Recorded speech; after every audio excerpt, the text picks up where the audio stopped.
चार दोस्त 12वीं पास करने के बाद एक होटल में छोटी सी पार्टी कर रहे होते हैं और बातों ही बातों में चारों डिसाइड करते हैं कि आज से 40 साल के बाद आज ही के दिन 1 जनवरी को हम फिर से यहीं मिलकर पार्टी करेंगे।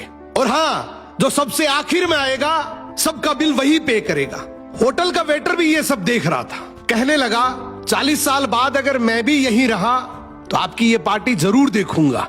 ठीक 40 साल बाद पहला दोस्त होटल पहुंचता है तो देखता है वो होटल अब 5 स्टार बन चुका है।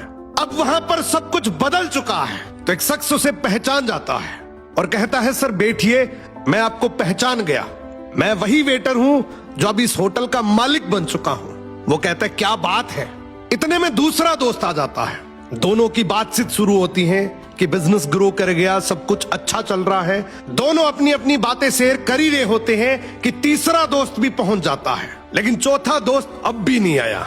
तो जो सेठ होता है वो कहता है आप ऑर्डर कीजिए, मेन्यू में खाना वगैरह सेलेक्ट कीजिए, इतने में आपका दोस्त भी आ जाएगा। अब खाना भी लग गया। वेट करते करते काफी देर हो गई। उदास मन से ये तीनों दोस्त डिनर शुरू कर देते हैं। तीनों ने डिनर कर भी लिया, लेकिन चौथा दोस्त अब भी नहीं आया।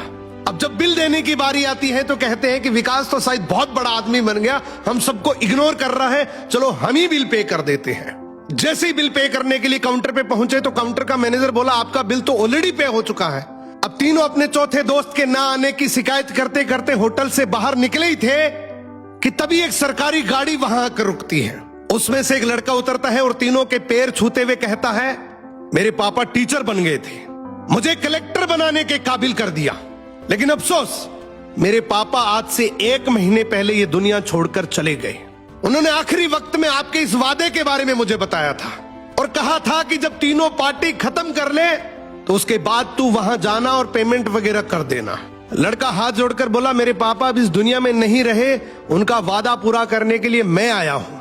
अब ये तीनों नम आंखों से रियलाइज करते हैं कि हम 40 साल बाद ही क्यों मिले, 40 दिन बाद क्यों नहीं मिले। स्वप्नों से हमेशा मिलते रहिए, इससे पहले कि कोई आपका अपना ये दुनिया छोड़कर चला जाए, क्योंकि आदमी सिर्फ एक पानी का बुलबुला है। अब ये रील टेक करो ऐसे दोस्त को जिससे आप काफी टाइम से नहीं मिले और अब उससे मिलना चाहते हो।